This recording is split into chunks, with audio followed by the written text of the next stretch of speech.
Welcome to Here's How We Get There. It's the daily show filled with conversations about business and mental health in a down-to-earth style with real-world language. Now let's dive in with your co-hosts, Kenneth Shark Kinney and Trey Tucker. All right, Shark, you taught me something new today about conferences. You plan conferences, so you've seen this before. There's a concept called Lobbycon, and I'm going to let you explain it because it's definitely new to me, but it's definitely fascinating. Yeah, so a lot of people that have given me advice over the years reflected something that I noticed as well when I was on the brand side, also going to events. But this is a real problem for event professionals trying to pull together great events where there are business development, account executive, salespeople, where they won't buy a ticket to the event.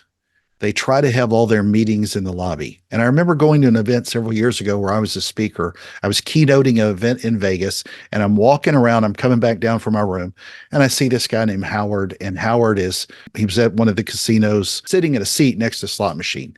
And I said hello to him. He worked for an agency. And I asked him, I said, "Are you going to the show?" He goes, "No, I didn't even buy a ticket. I'm just out here, having my meetings and schedule them outside. It's for a lot of them, they think it's too expensive or they can't justify it and all that stuff." But what basically happens is a lot of these folks will try to set up meetings. And again, I've worked for an agency. I get it. But one of the things that hurts is you're pulling people out of the event so that you can justify your job and have a meeting and tell your boss, "I had all these great meetings." The thing that I liked about my own event, and it's the way that I'd love to have all of them, especially as an event organizer, is you want people involved, engaged in the content that you're pulling together for whatever conference. I get that business development people either feel good about being behind a booth or having a meeting in the lobby at the Starbucks or wherever.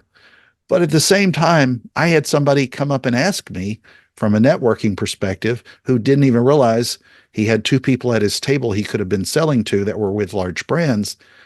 Sometimes it actually takes having a conversation with them in the show, not during the show, but in the show. You're sitting there between breaks, have a conversation, be involved, learn something. I had a lot of folks that I pushed out of their vendor booths into the tables at my own event, and they actually complimented they didn't like it at first, but they actually learned a lot and were entertained by some great speakers. So LobbyCon is a real issue for a lot of event planners because it hurts from a revenue perspective. It really hurts from an engagement perspective. The best thing I can recommend anybody do is try not to have it automatically in a space that has a great lobby with a Starbucks or a bar too conveniently located to where all the brands are that they're trying to sell to at the event. Make them part of the show or make certain that they're not a detraction from it. Not an easy thing to fix for any of them. And it's a continuous problem over and over.